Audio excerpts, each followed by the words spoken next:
Modern Disney kinda sucks. I know, what a bold claim. I'm talking more about the animation side of the company, and not the everything else. Once they were seen as the beacon of animation, creating some of the most beautifully animated and iconic movies of all time, to now being kinda whatever. Going from Mulan, Aladdin, Beauty and the Beast, The Little Mermaid, The Lion King, to Wish, Strange World, Frozen 2, Ralph Breaks the Internet. While not every one of their modern movies has been mediocre or bad, with Moana and Encanto being extremely good, the ratio between those good movies and bad ones is not exactly what I would call amazing.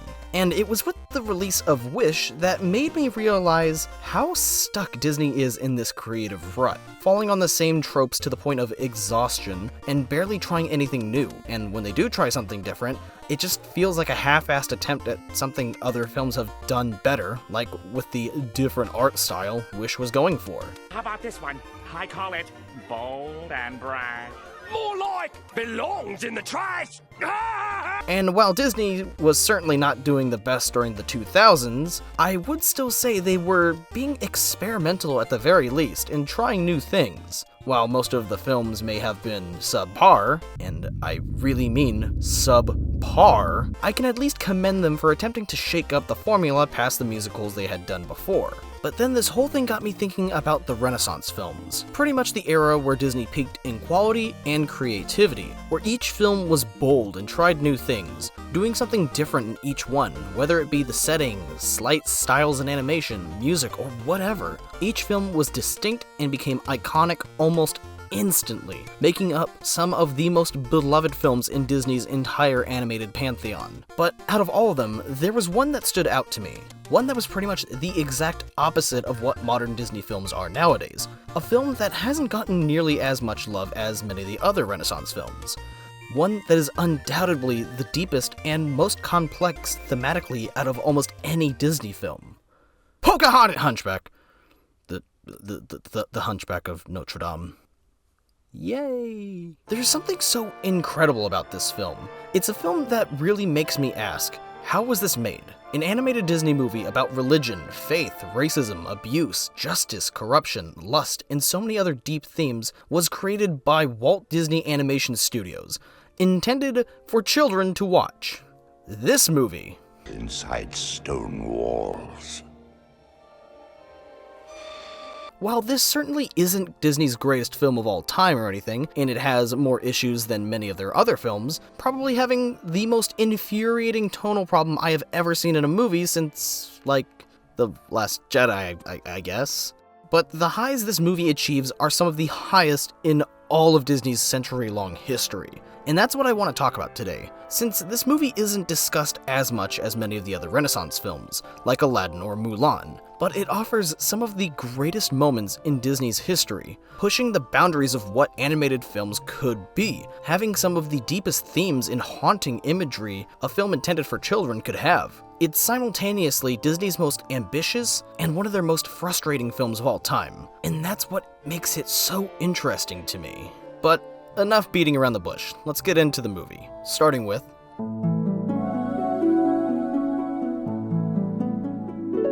the opening of any film is important, and quite possibly the most crucial part to any story. It introduces us to the setting, gets us familiarized with the characters we'll be seeing more of, sets the tone, and most importantly, gets us hooked. If your film has a good opening, you'll get the audience interested and excited. But if you have a bad opening, you're pretty much going to put everyone in a bad mood for the rest of the film. It's not rocket science. You have a good opening, people will be happy. You have a bad opening, people will criticize you till the end of time. Leia has an urgent message for him.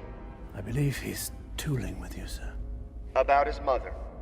Nearly all of the Renaissance films open with a musical number of some kind, setting their tones perfectly for what's to come. Aladdin with Arabian Nights and the fast-talking comedic salesman, Lion King with the sweeping camera shots in Circle of Life, Hercules with the absolute banger that is gospel truth. All of that good stuff. Even the movies without a musical number still do a great job at setting stuff up, like with Beauty and the Beast and the Stained Glass Mirror. But here's the thing though, all of those openings may be great, but I can't say any of them open with literal murder murder and attempted child murder. The Bells of Notre Dame is a terrific opening, and quite possibly the greatest opening in any Disney film ever.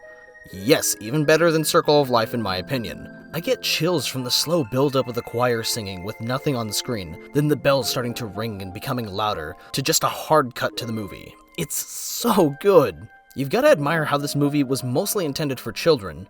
It is a Disney animated film after all, but yet the filmmakers had the absolute gall to put in this kind of stuff in just the first 5 minutes alone. It establishes the tone and atmosphere perfectly with the dark and mostly muted colors. The lack of some kind of magical or fantastical elements like the films from before gives this film a kind of gravitas that wasn't captured before, or since for the matter of fact. All the themes and ideas the movie further explores are laid out perfectly here, from the light focus on religion to discrimination. It's all set up here. The villain's introduction as well. God damn is so good. I don't think any other villain has had a better villain introduction than Judge Claude Frollo, showing how absolutely malicious and cruel he is, while also still being a God-fearing man, being presented as a guy who, although is totally evil, still has some amount of morality, though that certainly does prove to not be the case the further the story goes. But we'll get to talking more about him much later.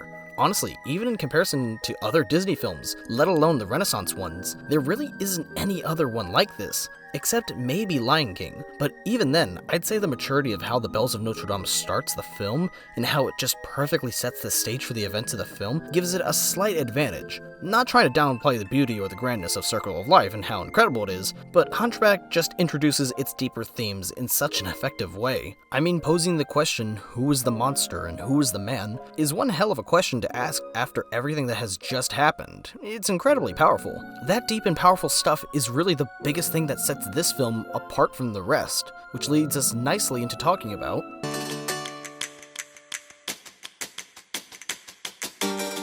probably one of the most interesting things about Hunchback is how the film goes beyond basic themes that many of the films that came before and after it are about. Most Disney films, when you look at them overall, can typically be distilled down to stuff like never stop following your dreams, true love can come from anyone, stealing another country's artifacts is a big no-no, or don't ever read the YouTube comment section. But you can't really sum up Hunchback like that. The film has so many different themes, ranging from religious persecution to political corruption. Those kinds of things help the movie stand out amongst all of Disney's other animated films. I mean, the audacity this film in particular has to portray religion in such a realistic way is amazing, not being afraid to show the effects it has on people, both in positive and very, very negative ways. On one hand, you have the Archdeacon of the Cathedral, who gives sanctuary to Esmeralda unconditionally, a character who isn't Christian herself. He's not trying to convert her or make her repent her sins or something. He's just there to be compassionate and protect her from Frollo and his abuse of power, just being a servant of God. He represents the good side of religion, how people use it as a way to guide their lives and find comfort and help others who are less fortunate than them. And following up on that fact that Esmeralda isn't Christian, out of all the characters in the movie, she by far exhibits the values and ideals of that faith more than anyone else. She absolutely is selfless to a fault and wants nothing more than the liberation of her people, even asking God to help them and asking for nothing in return, while others around her ask for themselves to be blessed. Also, out of everyone at the Feast of Fools, she's the only one to show Quasimodo compassion, and she's the first person to actually stand up against Frollo and his rule, even making him and his soldiers look like complete dumbasses with her escape. She's a genuinely good-natured person, who, although doesn't have much, does nothing but put others' well-being above her own. But at the same time, unfortunately, there are people who abuse their positions in power and religion as a way to impose their views onto others, even as a way to do harm against people who don't fall in line with how they think normal people should be. This view of religion and power is pretty much what makes up the backbone of the entire film, and if you look at the Archdeacon being the opposite to Frollo from a religious point, then Phoebus would undoubtedly be the opposite to Frollo in terms of power. Under Frollo, Phoebus is the only character character with some kind of authority who's actually a good person. He represents people in charge who are legitimately good-natured humans and want nothing more than to do the right thing, but are unfortunately forced to do things they wouldn't be too proud of. Like, you can tell from the get-go that he really doesn't agree or understand Frollo's obsession with wiping out the Romani people, and so grows to despise the more violent actions he takes the further the film goes along. Then, unlike other soldiers who blindly follow orders because a superior told them to, Phoebus goes against those orders and he's immediately put to death. Plus, besides Esmeralda, he's the only other character in the movie to treat Quasi as a normal person. Sure, they don't get along off the bat, but even when they're arguing, Phoebus just talks to Quasi like he would with any other person. So while he's not as fleshed out as many of the other characters, he's utilized more as a character who personifies some of the themes of the film. Hell, the movie even tackles themes of racism, using the persecution of the Romani people in Europe as one of the primary focuses of the film, where we see them from the start of the film being hunted, harassed, and treated unfairly by those in power, pretty much being outcasts from society, where they have to resort to living in the sewers and performing for money. It's why lines like this, "Still I see your face and wonder, were you once an outcast too?" hit so hard.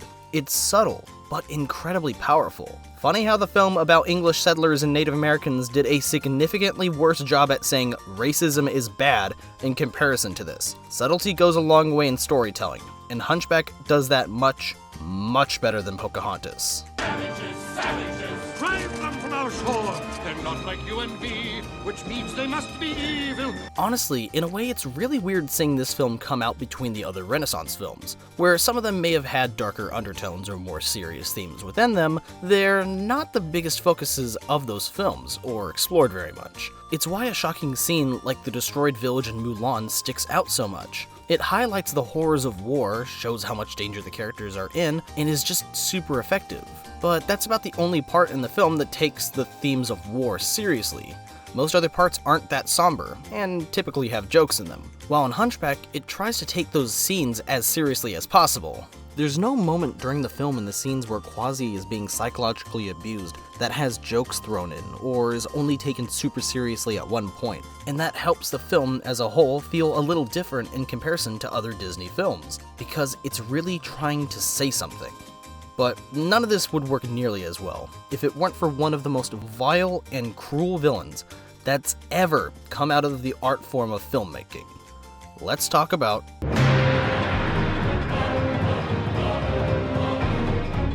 Throughout Disney's long history of creating some of the most iconic villains in all of fiction, I don't think any of them come to being as cruel or evil as Judge Claude Frollo. Out of all the other Disney films during this time, Frollo is the only villain played completely straight. Jafar, Hades, Ursula, pretty much all of the others are playfully evil. They crack jokes, they act a little silly sometimes, they mess around while doing their villainous deeds. They're totally evil and do pretty malicious things, but they're kinda just having fun with it. Though you can make a case for Shan Yu being taken 100% seriously in Mulan, but he has such little screen time and interaction with the main cast, in addition to getting his ass kicked both times he interacts with Mulan herself, that he doesn't really count as much in my eyes. So, bye!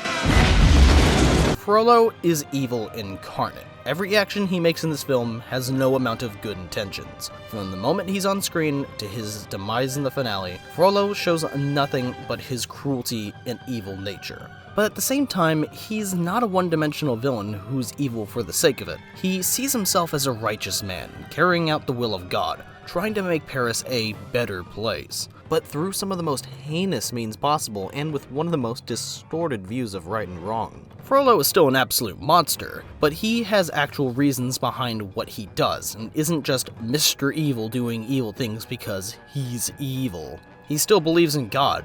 That's his whole reason for the things he does. It's why there's even a plot. The religious themes present in the movie that I talked about earlier are also what make up the core of Frollo's character. He does what he does in the name of his faith and literally hunts people down because he deems them to be sinful and wicked, which mirrors many people and their actions in the real world. Beyond what we see him do to further the plot, like interacting with other characters like Phoebus and Esmeralda, his personal interactions with Quasimodo are some of the most difficult parts in the whole movie to watch. The psychological abuse he puts Quasi through is heartbreaking, masking his cruelty behind the guise of it being kindness. He pulls out all the stops when it comes to abusive relationships: guilt-tripping, gaslighting, even projecting his own issues onto Quasi. It honestly makes you wonder how Quasimodo turned out to be so loving and caring, being raised by a person like Frollo. It also gives us a deeper look into the character and what he's like, constantly feeding into his ego, believing that all the things he's doing is either out of the kindness of his own heart or doing what he believes God wants. And that's kind of the thing with most of the villains that came before and after Hunchback. They pretty much knew they were evil and reveled in it. That's why they were so entertaining, but not exactly scary. This also goes for sympathetic and twist villains as well, who for the most part either aren't 100% evil, or we don't get to see enough of them being evil and thus not really scary. What makes Frollo different and so much more terrifying compared to his Disney villain contemporaries is the fact that there are people like him out there in the world. Individuals who physically and psychologically abuse people for their own self-pleasure. People who are in high positions and abuse their power for their own self-interest, going after others for being different from what they believe to be correct and seeing them as sinful, thinking or knowing they can do so because of their status, but don't think they're doing something bad. Evil people in the real world 9 times out of 10 believe they're doing the right thing. They're not typically cartoonish and sulking in their evilness. There really aren't any Ursulas in the real world, but you damn well know there are unfortunately a lot of Frollos. And he was already insanely scary and evil from the get-go, pretty much committing an ethnic cleansing against an entire people. But he's made all the more sinister and terrifying when he increases his aggression and violence against people because of his lust for Esmeralda. Frollo's character as a whole is illustrated perfectly in Hellfire, the most chilling and evil song Disney has ever created. It begins in the most perfect way possible, with Frollo talking to God about how much of a holy and righteous man he is, putting his hypocrisy on full display, being a man of faith yet referring to himself in a way that seems very unfaithful to what Jesus wanted. After that, the song goes into a downward spiral of shock and horror, unlike every other Disney villain song in the Disney Pantheon, where the villains are singing about themselves and their plans, usually in a fun way, being completely full of themselves in a charming manner. Hellfire isn't that. The heroes in musicals a lot of the time get an I want song, where they sing about what their life is like at the moment and what else they want out of it. Go the Distance being about Hercules wanting to find the place where he belongs, Simba being excited to be king and I just can't wait to be king, and the list goes on. But Hellfire is what happens when you give a villain an I want song, and what we get is the most horrific Disney song ever. Frollo sings about lusting over Esmeralda, knowing it's wrong and blaming his feelings on her and even God himself, asking for protection against his thoughts of temptation while still giving in to them, with even the choir of faceless priests singing an actual penance prayer for him to confess his sins. But the part that cements the wickedness of his character is the part during Hellfire where he's pleading with God to remove the temptation of Esmeralda, to make her just go away. And a faceless soldier bathed in light comes to tell Frollo that Esmeralda escaped and that they can't find her. She's gone. It's as if in that moment God listened to Frollo and gave him an out. The temptation he was dealing with is no more, and he can go back to being the pure and holy man he thinks he is. But no. Instead, Frollo decides that he needs to find her and he'll do whatever it takes, even burning down all of Paris. He was doing nothing more than lying to himself about his lustful thoughts and being a righteous man. He never truly wanted God to destroy Esmeralda. He wanted her for himself. He rejected his last chance at some kind of redemption, and in doing so, sealed his own fate, leading to the very flames he created being the very thing that destroyed him. Hellfire feels the least like a Disney song. There is no majesty. There's no catchy lyrics. Nothing. Only a beautifully haunting representation of pure evil. But speaking of songs, Hunchback's got quite a few, so let's talk about them.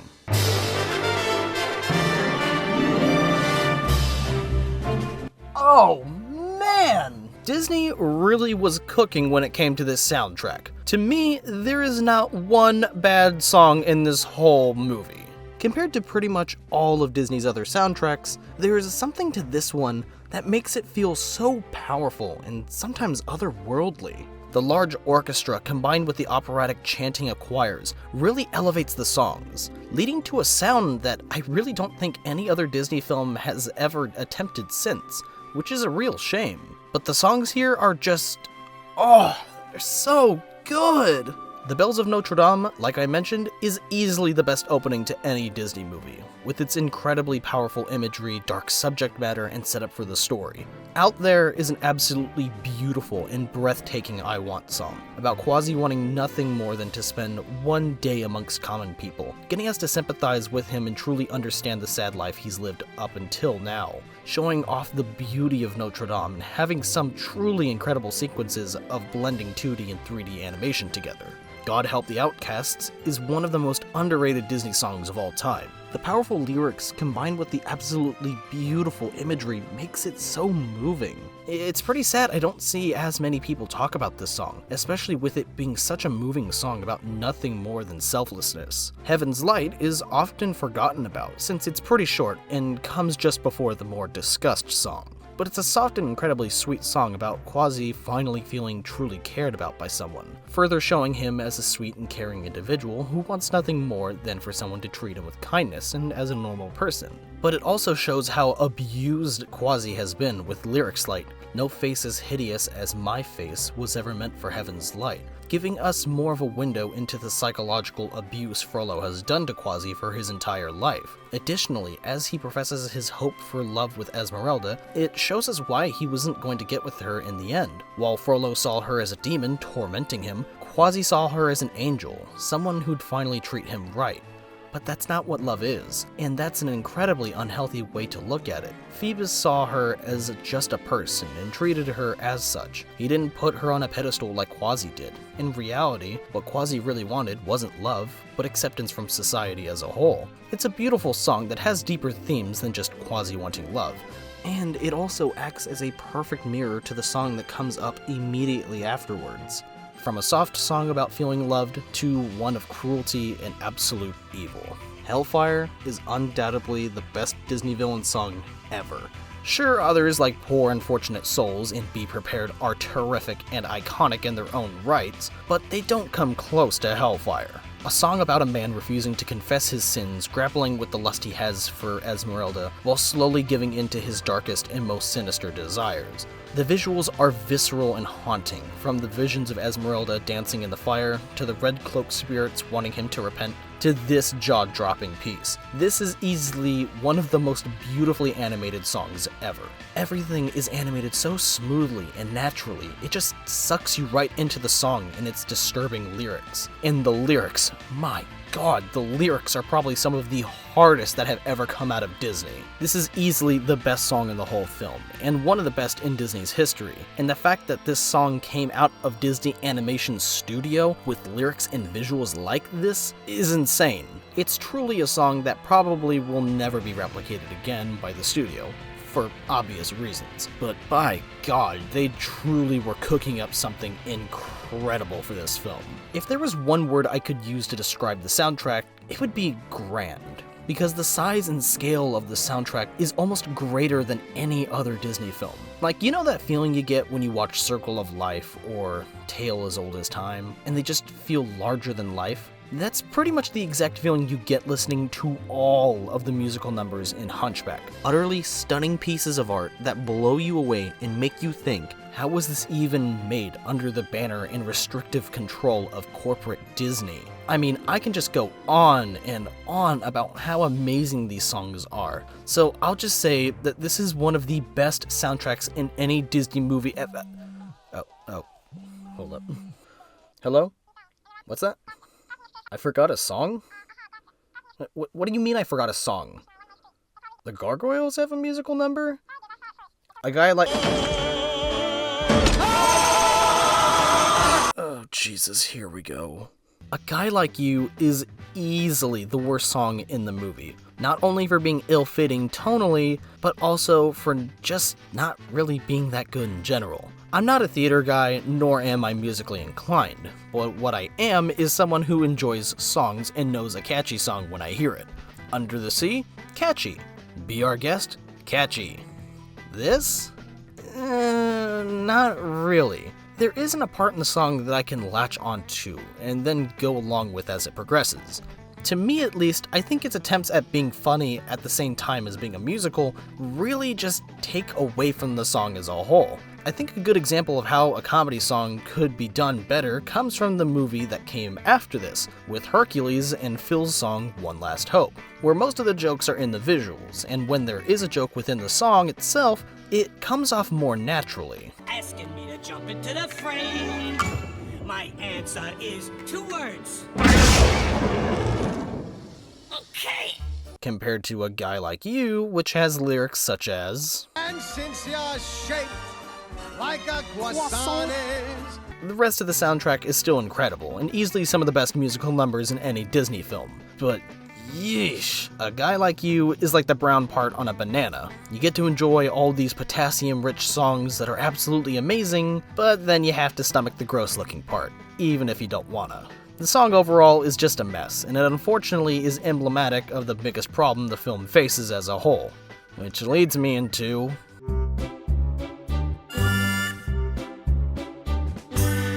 tone is important. If you don't know exactly what tone is, it's pretty much how a movie makes you feel. How do you feel when you see this?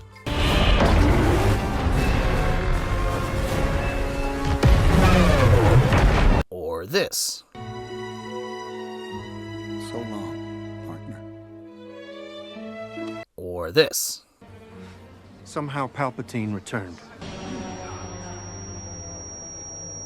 The point is that if you have a film that's supposed to be dark and serious, but then have a character spout out an MCU-style quip, it can detract from the experience. Or if you have a lighthearted movie with lots of humor, but then show a violent murder in it, that can take the audience right out of the film. So what happens when you're adapting an incredibly dark and mature story into an animated Disney musical, trying to balance both a serious tone and lighthearted elements? Well, this movie is what you get, because this is one of the most tonally inconsistent films I've ever seen. One moment you'll be watching one of the most beautiful pieces of animation you have ever seen, to Jason Alexander trying to do a stand-up routine. Absolutely hopeless. You're telling me I'm losing to a bird! A bad stand-up routine. Most of everyone's criticisms with this film are leveled against the gargoyles being tonally disconnected from the rest of the film, and generally annoying and unfunny. Which is completely true, but we'll rip into them a little later, because an unfortunate aspect of the film that's overlooked is the fact that the tonal problems aren't just the fault of the gargoyles. Since if you removed them from the film entirely, there would still be issues. You can tell the filmmakers were trying to compensate for the darker tone the movie was going for, but unfortunately, they just went way too far with the comedic elements. There's so many moments throughout where you'll be watching something mature and beautiful, only for it to be followed by someone making a joke or some sound effect that's really out of place.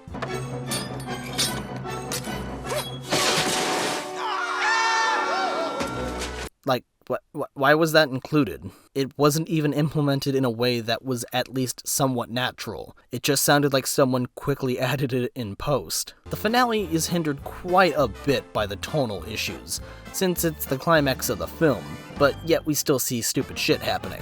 Like we have one of the gargoyles doing a Wizard of Oz reference attacking soldiers with pigeons, in the same scene as one of the most terrifying villain deaths in all of animation. The film wants to have its cake and eat it too.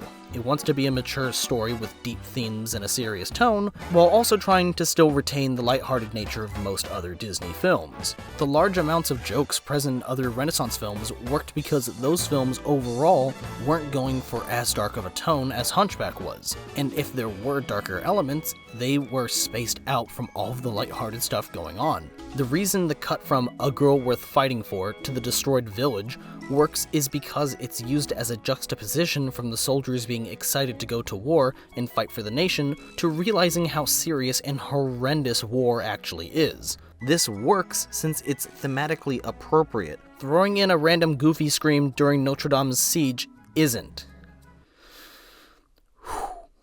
Okay, now we can move on.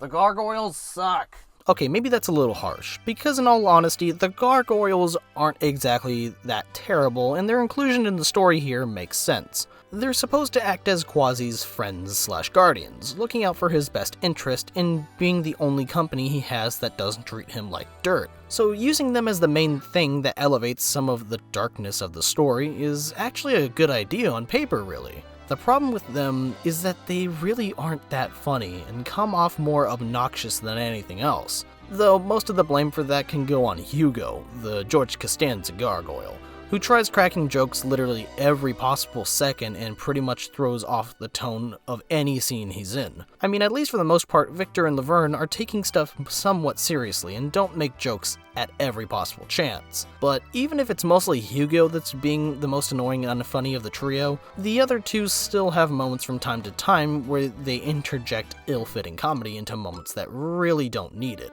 But they're all at their absolute worst when it comes to their song number, A Guy Like You.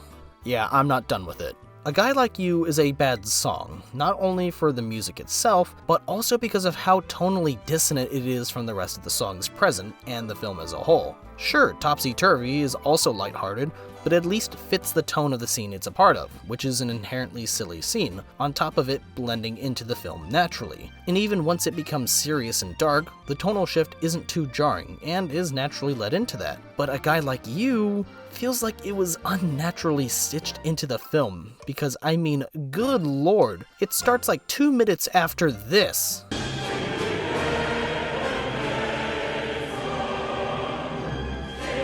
And opens with this. The city of lovers is glowing this evening. True, that's because it's on fire, but still there's l'amour. After just witnessing a family nearly burn alive in their own home and see Paris burning to the ground, being slapped in the face with this tonal whiplash is extremely shocking. And it's made worse since the song is about getting Quasi's hopes up for being with Esmeralda and how she might love him. But then is completely ruined when the scene after this is Quasi having his heart broken seeing Esmeralda and Phoebus hook up. The song Heaven's Light is a better song, and overall more effective at showing Quasimodo's growing love for Esmeralda. So having the gargoyles just say a couple lines getting his hopes up more, then immediately followed up by Esmeralda and Phoebus' kiss, would have been 10 times more effective. Less is more, and having an entire song number, a bad song number mind you, express those feelings in such a blatant way is as subtle as a truck. The reason characters like Timon and Pumbaa work in The Lion King, even with stuff like Mufasa's death happening, is because those things are paced out better. You have enough time to grapple with that emotionally devastating scene and process it. So when Hakuna Matata starts, it doesn't feel out of place or ill-fitting. Plus, it's actually a good song. Honestly, if you interpreted the gargoyles more as Quasi's inner thoughts and emotions, rather than actual characters, they work much better. Like Quasimodo has gone psychotic and created imaginary friends, since he's still had such little interaction with other people besides Frollo, who's just been emotionally abusing him. It makes them acting as his confidants make more sense. They're telling him what he's already thinking, and it makes A Guy Like You more depressing, since it would just be Quasi raising his own spirits the whole time. Plus, the gargoyles have no interactions with other characters, so them not being real makes the whole thing a little more plausible. But hey, that's just a theory.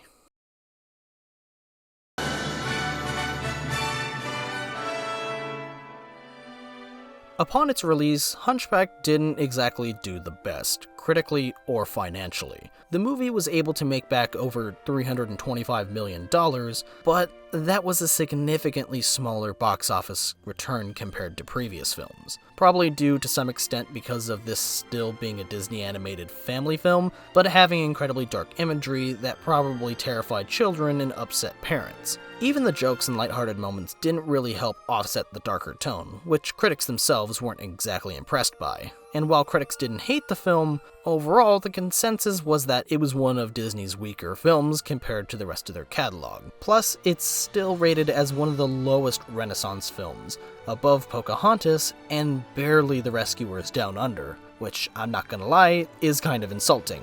The Hunchback of Notre Dame is far from a perfect movie, but it is, in my opinion, Disney's most ambitious film. For every misstep it makes, whether it be the rough blending of 2D and 3D animation, the lack of development with things such as the romance between Phoebus and Esmeralda, the insane tonal problems, or the mere existence of a guy like you, it makes up for all of that by having some truly beautiful animation, with some sequences being absolutely breathtaking, developing incredibly likable characters, having one of the most vile and cruel villains ever, creating truly wonderful pieces of music, and so much more. And it's all of those things that help me push through all of the bad stuff present. I can power through all the bad jokes and unnecessary slapstick, because the film overall is incredible. It's also a film that Disney will never make again, at least one with such strong themes and dark imagery. Modern Disney films have slowly been sinking more and more into just being safe and sanitized, with nothing much to offer, where the films may not be terrible, but they're incredibly forgettable, with few exceptions like Mulan and Encanto. The Hunchback of Notre Dame represents the era when Disney took artistic risks, doing things that really hadn't been done before, and thus being remembered for that. And in a way, this film is kind of where Disney peaked creatively to some extent, because there really isn't any other Disney movie like it. Probably since it didn't do incredibly well, both critically and financially, when it came out. Is this Disney's best film? No. Is it their most iconic? No. Hell, is it my personal favorite? Also no. But what it is an incredibly deep, powerful, and flawed piece of art that stands as a testament to what Walt Disney Animation can do when they tried to push the limits of their creativity. We may never see a film this ambitious come out from them again, but I do hope we see something that tries to be as beautiful and as grand as it. Anyways, I'm gonna go play some more Helldivers 2. I'll see you all in the next video.